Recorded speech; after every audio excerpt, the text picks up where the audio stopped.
pero yo creo que hay una figura fundamental que ayudó a cuajar una conciencia nacional en el siglo XIX, que fue un héroe cívico que captó la imaginación del pueblo y hoy está completamente olvidado.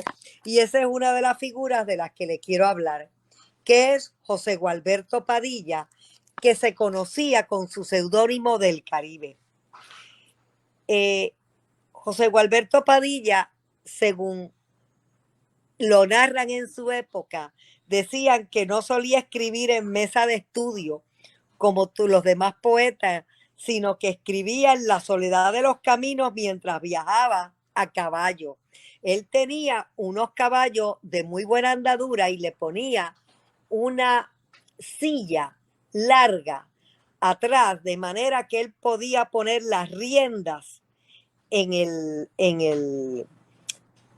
asiento, en el estribo del caballo, y podía escribir sus poemas que acudían a su mente fáciles, robustos, intencionados, y así él podía armonizar su trabajo de médico, que tenía que ir por todos los pueblos a la redonda, no era un médico de la Reforma, y también escribir sus poesías. Pero ¿dónde es que es importante el Caribe en Puerto Rico? Cuando yo digo que ayuda a cuajar la conciencia nacional. Pues el Caribe nace en San Juan y después se mudan a Añasco. Su padre lo manda a los 14 años a Santiago de Compostela a estudiar, y cuando tiene 21 años su padre muere, o un poco menos, y él quiere regresar porque su madre es viuda de ocho hijos, o sea, tenía otros 7 hermanos. Él no era un hombre rico, su padre pues tenía un salario, pero su madre le dice que no, que él tiene que terminar los estudios. Y entonces se muda a Barcelona y allí trabaja en los hospitales y en los periódicos liberales de Barcelona, que es lo que le va a dar la pluma. Y esto le va a cambiar una visión de vida, porque ya no es el niño repipi que lo tiene todo, sino que es el muchacho que se tiene que esforzar y está 14 años ininterrumpidos sin poder ir una sola vez a Puerto Rico, pero el amor a la patria, eso aumenta y va aumentando. Y cuando ya llega por primera vez a Puerto Rico, después de 14 años, su primera clienta es su madre, que cuando lo ve se desmaya. Él se va y ve una mujer con la cabellera negra y regresa con una mujer con el pelo blanco. Pero cuando él llega, el gobernador Cotoner lo manda a llamar preocupado porque él había escrito cosas contra la monarquía y había adquirido la pluma satírica desde que estaba en Barcelona. Y ahí es donde entra su figura como una figura fundamental que va a influenciar en los poetas y en los escritores del momento. ¿Por qué? Porque aquí llegó un español que se llamó Manuel del Palacio, que llegó de castigo. Llegó de castigo y le dijeron, mira, tú escribió unos versos satíricos contra la reina, estuvo 9 meses, le dieron homenajes, banquetes, fiestas, y no más se fue y escribió unos versos satíricos contra Puerto Rico, donde decía, esto más bien se debe de llamar Puerto Pobre porque lo que tiene es soberano mico, y se burla del negro, de la mujer, del jíbaro. Y ahí es donde entra el Caribe, que no contaba él que en la lona de las letras iba a quedar desplumado y noqueado, porque había un puertorriqueño en Vega Baja que tenía mejor versificación que él, le habló de igual a igual al español y ayudó a cuajar una conciencia y un gozo. Este era el momento de la esclavitud, era el momento de la libreta, era el momento de un gran despotismo. Él inclusive va a precedir, según el libro de Moscoso, el grupo a favor de la libertad de Lares. Él presidía la Junta Revolucionaria en Lares, de manera que él de pronto, fíjense el tono de él en la polémica, él cambia el discurso político, ya no eran los aires suaves de Pausados Giros, miren el tono. Por eso al nombre de patria nuestro pecho se conmueve al ver que se le difama toda nuestra sangre hierve, que si mansos corderillos también iracunda sierpe, amamos a quien nos ama y odiamos a quien nos odia. Y entonces él va entrando a contestarle las cosas de tal forma, y no era una disputa entre intelectuales, la gente esperaba la contestación en las plazas, en los periódicos salían en España, se regresaban aquí, se publicaban aquí la polémica. Y me dice Marcelino Canino que cuando recoge el folclore en los pueblos, se da cuenta que la gente le narra parte de la polémica y ya había olvidado la procedencia. Pero, por ejemplo, cuando él le dice, mira, estuviste aquí 9 meses y te fuiste, y ahora es que nos tira, le dice, si este golpe aquí nos da frente a frente o de revés, quizás fueras descortés y nada más, pero hacernos este alarde ya traspuesto mar y espacio es ser Manuel del Palacio, muy cobarde, muy cobarde. Y no busques otro apodo para bautizar el hecho que un hombre de pelo en pecho no se porta de ese modo. Ningún bueno se retira antes de dar la batalla y detrás de la muralla a cubierto carga y tira. Pero más que eso, él defiende al negro, al jíbaro y a la mujer, o sea, a los chavaos. Tan defiende a los chavaos. Miren el tono, esto le costó la cárcel. Esto no fue, fíjense la tiraera que tuvo. Ten entendido, Palacio, así se llamaba el español, y no a la espalda lo eche, que no cantarás victorias mientras el Caribe aliente. O sea, en esa época se hablaban de los castillos y de las princesas y de las épocas asiáticas. Él se fue a la antillanía a firmarnos, dice, que no cantarás victoria mientras el Caribe aliente, que no has de soltar la lengua sin que yo te la refrene, que te la refrene, que no se de abrir tu boca sin que yo no te la cierre, y que vengas donde vengas siempre me hallarás de frente, que no he de ceder el paso a un villano mequetrefe, difamador por costumbre, por índole maldiciente, desvergonzado por vicio, sarcástico por juguete, culebra por el carácter, por el oficio serpiente, que en esta cuestión solemne hemos de reñir entre ambos como dos gallos ingleses, tú atacando a Puerto Rico, yo defendiendo el Oterne, hasta quedarnos sin pluma, sin alas y sin copete. O sea, el Caribe fue el primer trovador nacional de protesta social que en verso defiende al país, y el jíbaro se siente identificado. La mujer, porque él se atreve a defender la madre soltera en medio del siglo XIX, del 1868. Esta polémica dura del 68 al 1873, que viene la abolición de la esclavitud. Dura porque se contestan allá, repliega acá, y entonces que él defiende a la madre soltera en la época de tanto cura, donde el pecado era pecado, y fíjese cómo él le contesta, porque al estudiar en España, él conocía la cultura española. Y cuando le decía, se burlaba de nuestro mondongo, le decía, mejor que tu olla podrida. De manera que él defendía a Puerto Rico como país. Y a la vez le decía que aquí todas las mujeres tenían hijos bastardos. Y empieza a hablar de la mujer puertorriqueña. Y mira cómo le contesta, que hay madres sin ser esposas. En Puerto Rico te extraña, sin duda, porque en España nunca se ven esas cosas. Allí, según he sabido, todas las mujeres, todas, solo después de las bodas señales dan de marido. Así que para un remojo, remedio ni encaja bulto ni farda, si allá en España un bastardo, que ni un bastardo ni medio, pero aquí entra. Pero tidaré en voz muy alta que en esta borinque mía, toda la que es madre cría, y eso aminora su falta. Recuerda que él era médico. Ninguna mujer rehúsa la prenda de su desliz. Hay mucha madre infeliz y no hay una sola inclusa. Peque por debilidad o peque por torpe vicio, no hay una que en un hospicio esconda su liviandad. La madre aquí es un poema de puro y santo cariño que amamanta al débil el niño con abnegación suprema. Y aquí es que rompe el esquema. Oigan lo que dice. Rica, esquivando hurañas los goces de la fortuna, viven al pie de la cuna del hijo de sus entrañas.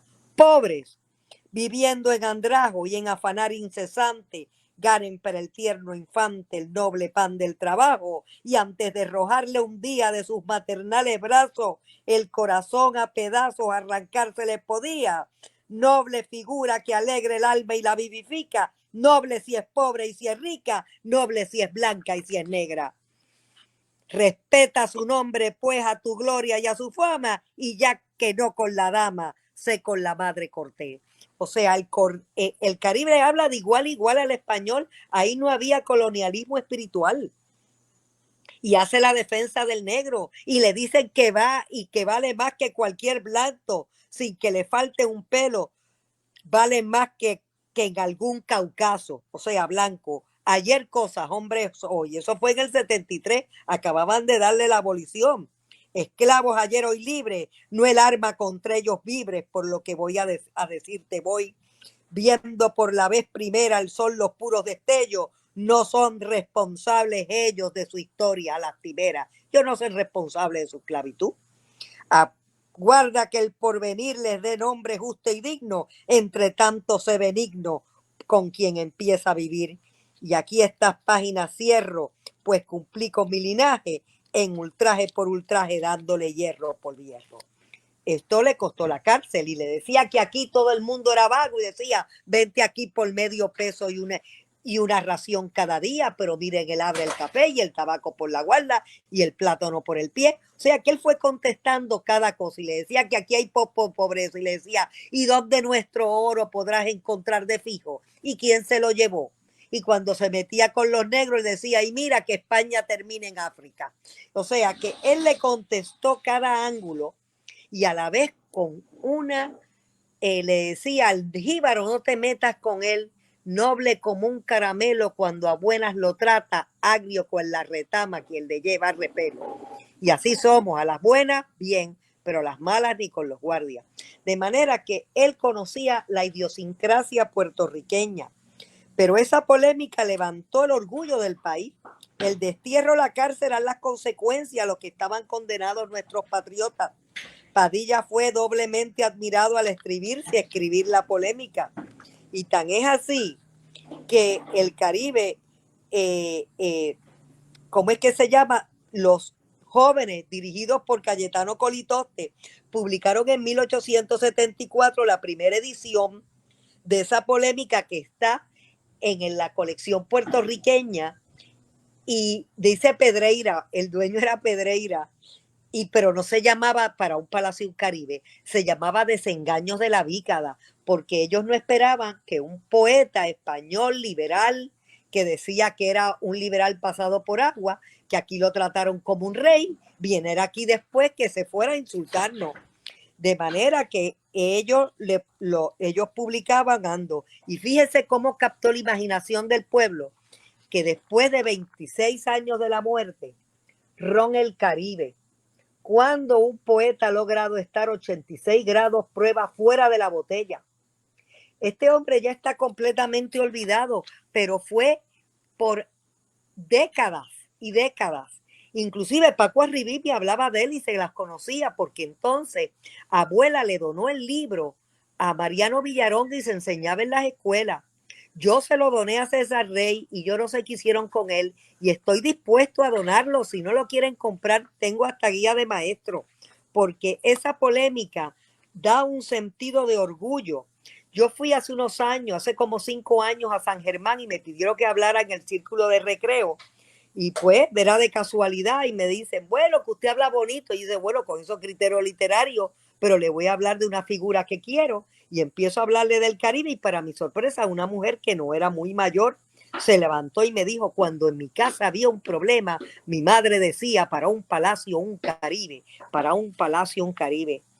¿Cree que hay justo, que es justo que personas que tenían ese calibre, que ayudaron a formar y que hay 20,000 cosas que estoy dejando afuera porque hay poco tiempo, que se desconozcan, que tengan a los jóvenes en esta avaricia, este codicioso olvido tóxico, en que tanto la escuela pública como privada, tiene a los jóvenes.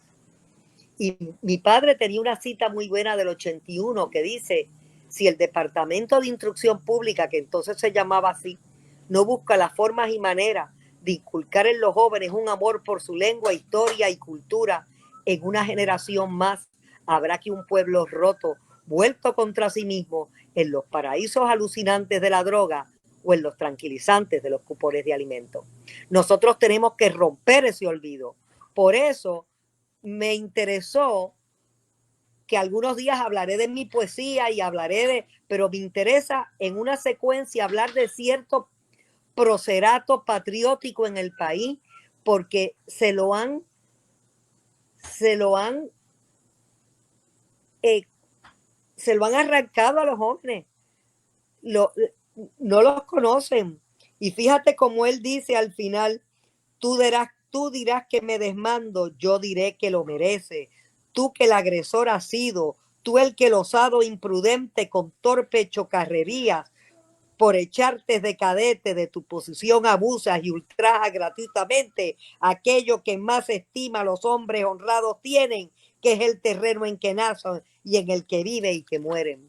Así fue a parar a la cárcel él con Valdoriotti, con José Julián Acosta y otros más en la cárcel de Arecibo. Y aquí está la hija del Caribe en un retrato que hizo Oliver de ella con el Caribe. Y aquí está el retrato que pintó Oller sobre el Caribe. Es una figura que cuando se va a vivir a Vega Baja y allí es médico por 34 de años, cuando no había un alcalde que llegara al pueblo, como los médicos entonces tenían tanto prestigio y él era muy amado, él iba todos los días a leerle poesía a los presos y además era el médico de ellos. Me encontré la carta en el periódico El País cuando él muere, de los presos dedicadas a la viuda. De manera que una vez cuando él venía a caballo, que va por un sitio de San Juan que se llamaba Las Marismas, que era peligroso y ya se estaba haciendo de noche, pero era un atajo y él entra por ahí, lo asaltan, unos cimarrones, le cogen el caballo, cogen la rienda y él dice, ¿quién va?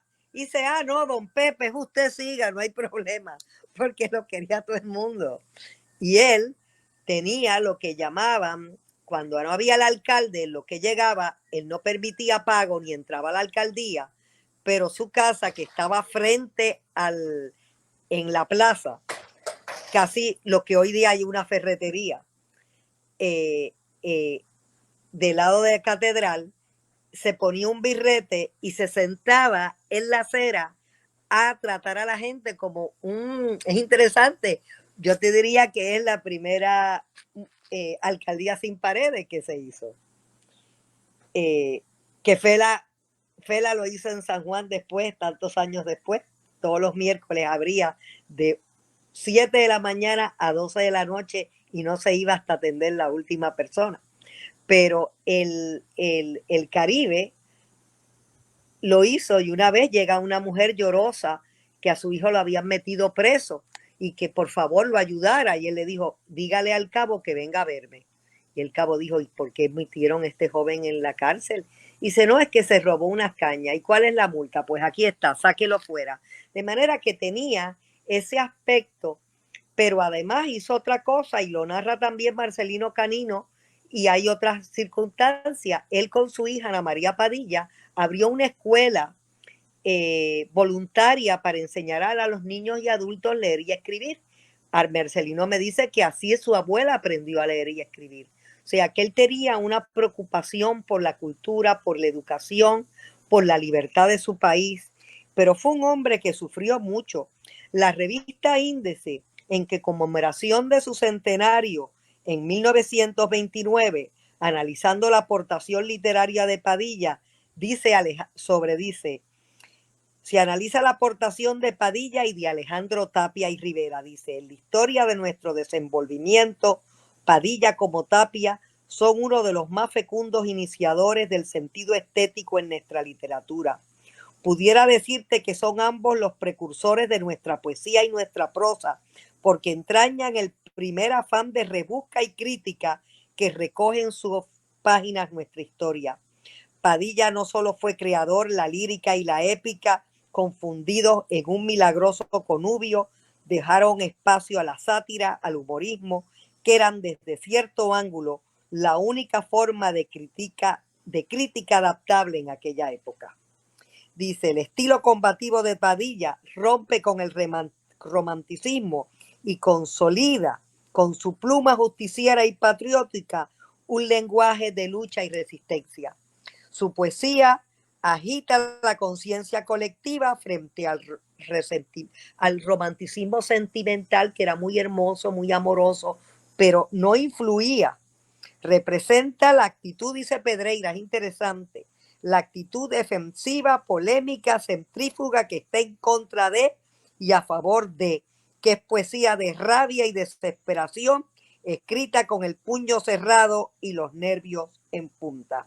Ay, así es como el Caribe combatía el elemento peninsular que menospreciaba el criollo puertorriqueño, y la polémica para un palacio, un Caribe, que ese nombre se lo puso después Ramón Marín, el padre de Muñoz Marín, que le publicó la primera edición. Hubo como 2 ediciones obreras también, porque él defiende a los chavau, al negro, al jíbaro, a la mujer, a nuestra pobreza. O sea, él defiende al indefenso.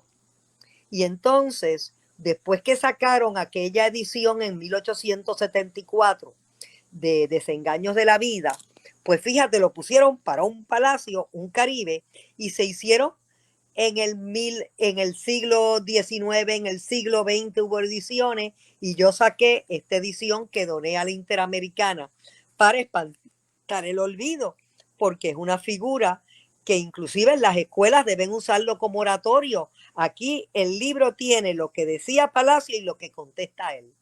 Y tiene una cosa muy valiosa que me escribió Marcelino Canino y me dice, esto cambia la estilografía, porque él cambia, inclusive Vicente Palés, todo el grupo de juventud, inclusive Muñoz Rivera, que entonces era un joven, se va de Barranquita a Vega Baja a conocerlo porque encuentra que ese es el lenguaje que estaban buscando para combatir España.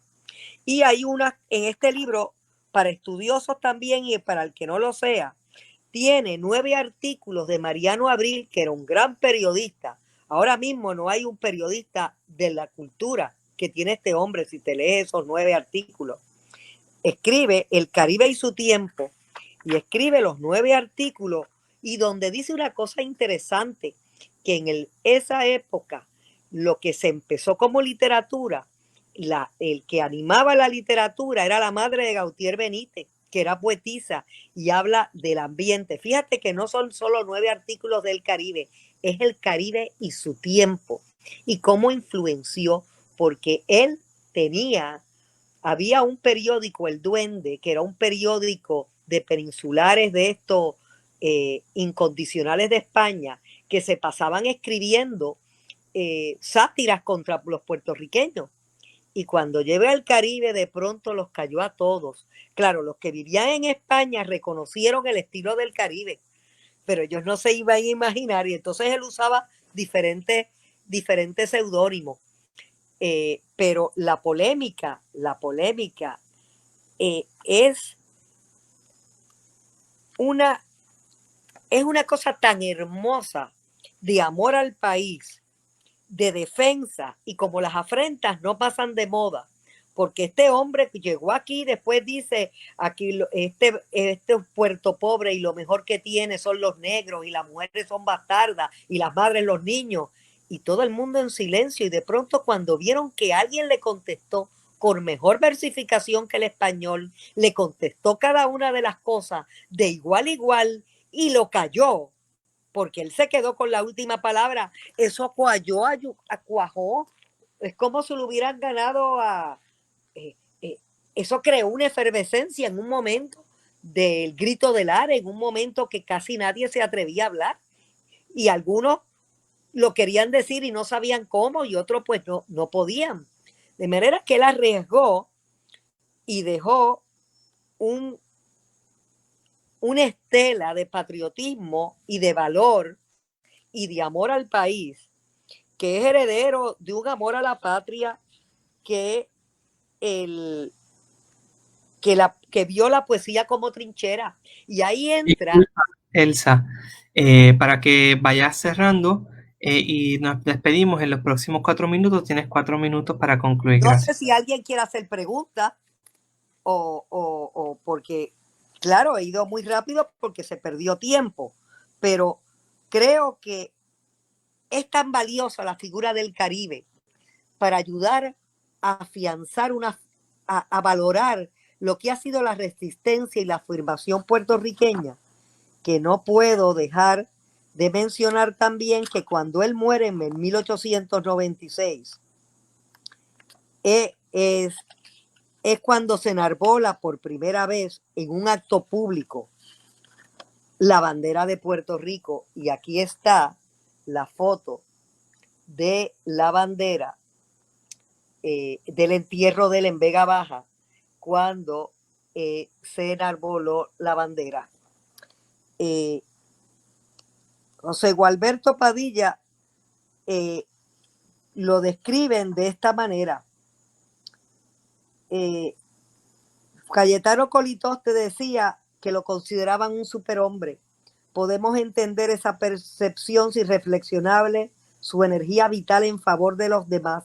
Como médico se desempeñaba recorriendo diariamente los pueblos limítrofes para entender a los enfermos. Como poeta y humanitario que iba a la cárcel de Vega Baja a leer poesía y a los presos, y como líder cívico que aceptó ser el alcalde ad honorem. O sea, él también, Valdoriotti lo invita a formar parte de la Sociedad Económica Amigos del País, y él tuvo una gran amistad que cuando Valdoriotti funda un periódico que le dura poco, que se llama El Derecho, que ya era una osadía llamar El Derecho en medio de la monarquía, con las mejores plumas, estaba Matienzo Cintrón, Gautier, El Caribe, pero también estuvo, pero él sufrió mucho, su único hijo varón muere joven, y me voy a voy a terminar entonces con estos versos, porque Pedreira decía que él vivió para sufrir y luchar, y una de las cosas que lo mató fue que su único hijo varón, porque él tenía muchas esperanzas,